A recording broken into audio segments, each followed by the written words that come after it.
राज्यपाल हरिभाऊ बागड़े 2 दिवसीय दौरे पर हनुमानगढ़ पहुंचे, जहां पर उनका स्थानीय जनप्रतिनिधियों और अधिकारियों ने स्वागत किया। सर्किट हाउस में गार्ड ऑफ ऑनर की सलामी के बाद उन्होंने कलेक्ट्रेट सभागार में जिला स्तरीय अधिकारियों से संवाद कर विकास योजनाओं की समीक्षा की और योजनाओं की समीक्षा करते हुए कहा कि कोई भी बच्चा स्कूल से बाहर ना रहे। जिले में बढ़ रही नशे की प्रवृत्ति की रोकथाम के लिए प्रत्येक महीने मॉनिटरिंग और समीक्षा करने के भी निर्देश दिए।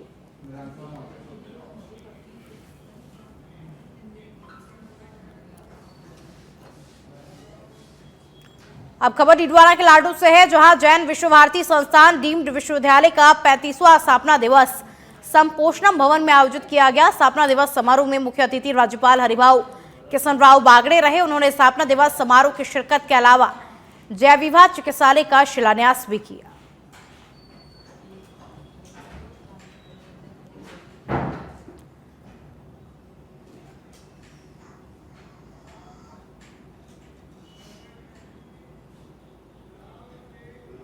नगर निगम ग्रेटर मुख्यालय पर नगरीय विकास कर की वसूली और आपत्तियों के निराकरण के लिए आयोजित 3 दिवसीय मेगा कैंप का आज अंतिम दिन है। कैंप में नागरिकों की शिकायतों को त्वरित समाधान मिल रहा है और कर अदायगी में आ रही समस्याओं का भी निपटारा किया जा रहा है। निगम अधिकारियों ने जनता से अपील की कि वो इस अवसर का लाभ उठाएं और लंबित कर भुगतान कराएं। इससे पहले नागरिकों को बड़ी राहत मिलेगी।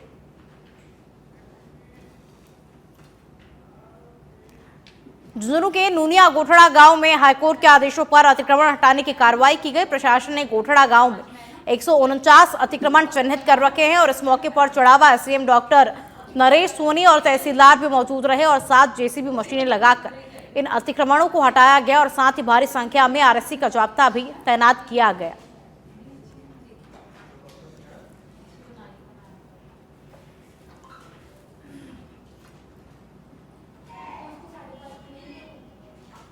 ये माननीय हाईकोर्ट के आदेश से ये कार्रवाई की जा रही है। इसका पूर्व में निस्तारण हो चुका था तहसीलदार के द्वारा 91 दर्ज करते हुए जो ये अतिक्रमण की भूमियां थी उसका बेदखली का निर्णय किया जा चुका है। उन्हीं आदेशों की पालना के अंदर आज अतिक्रमण हटाने की कार्रवाई नूनिया गोठड़ा में की जा रही है। कितने अतिक्रमण चिन्हित? ये कल टोटल 149 अतिक्रमण थे यहाँ पे, तो उसमें करीब 113 अतिक्रमण जो थे उन पे रहवासी हाउसेज को लेकर स्टे था, तो जिन पे रहवासी हाउसेज को लेकर स्टे नहीं है उन पे कार्रवाई।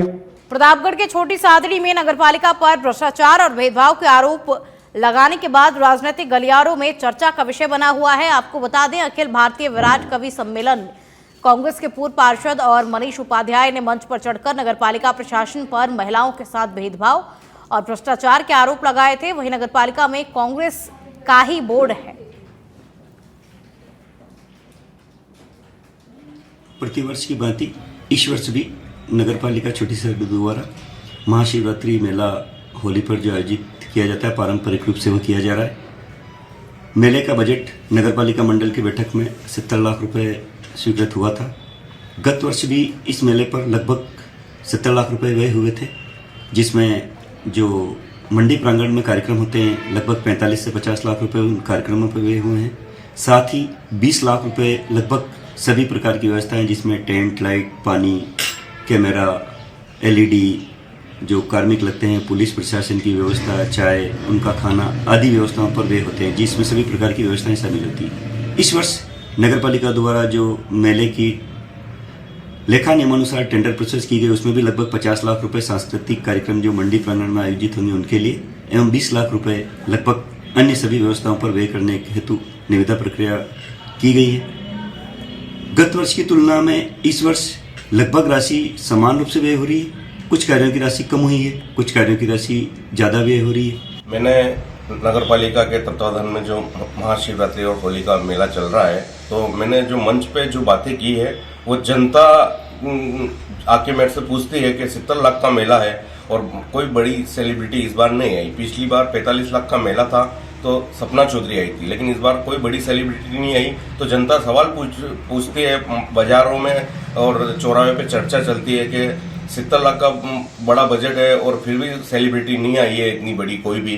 तो जनता पूछ रही है, तो मैं मंच पे जाके सार्वजनिक नगरपालिका से सवाल कर रहा हूँ। में उप परिवहन कार्यालय में भ्रष्टाचार से दुखी होकर दलालों ने अपनी अपनी दुकानें बंद की है। बता दें कि परिवहन विभाग में भ्रष्टाचार के माध्यम से लाइट लाइसेंस को रिन्यू कराने पर 200 रुपये और नए लाइसेंस को रिन्यू कराने पर 800 रुपये और हैवी लाइसेंस बनाने पर 4000 रुपये जबरन लेने का आरोप है, जिसको लेकर के चल रही हड़ताल का आज दूसरा दिन है।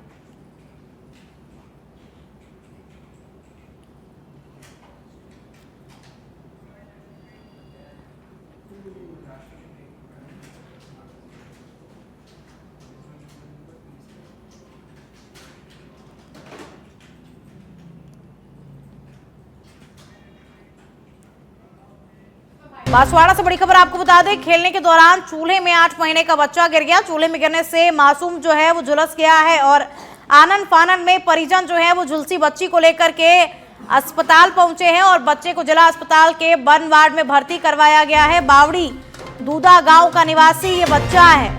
तो चूल्हे में गिरने से मासूम बच्चा जो है वो झुलस गया है। आनन फानन में परिवार के जो लोग हैं वो उसे लेकर के अस्पताल पहुंचे हैं और बर्न वार्ड में फिलहाल बच्चे को रखा गया है।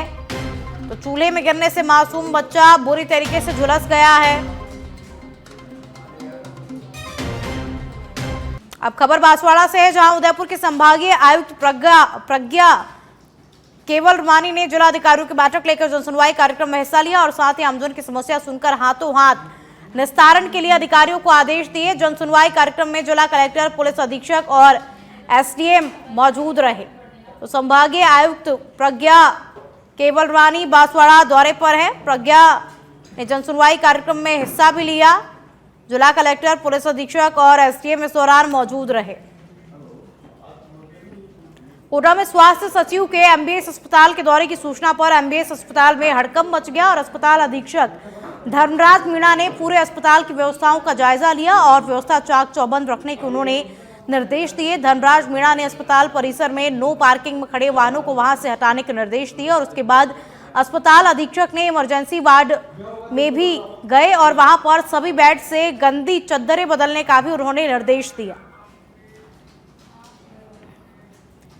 नागौर की मेड़ता सिटी से अब खबर आपको बता दें, ग्राम जलवाना में विवाहिता की संदिग्ध मौत का मामला आपको बता दें। पादुकला थाना पुलिस मौके पर पहुंची और मृतक विवाहिता के शव को पादुकला चिकित्सालय की मोर्चरी में रखवाया गया है। मृतक महिला के भाई हनुमान ने पादुकला थाने में प्राथमिकी दर्ज करवाई है। विवाहिता के परिजनों ने ससुराल पक्ष पर मारपीट और हत्या करने का आरोप लगाया है। अब परिजनों की मांग है कि मेडिकल बोर्ड से पोस्टमार्टम हो और पादुकला एसएचओ भारमल ने बताया कि मामले में अनुसंधान जारी है। रिया बड़ी उपखंड के ग्राम जलवाना का ये पूरा मामला है।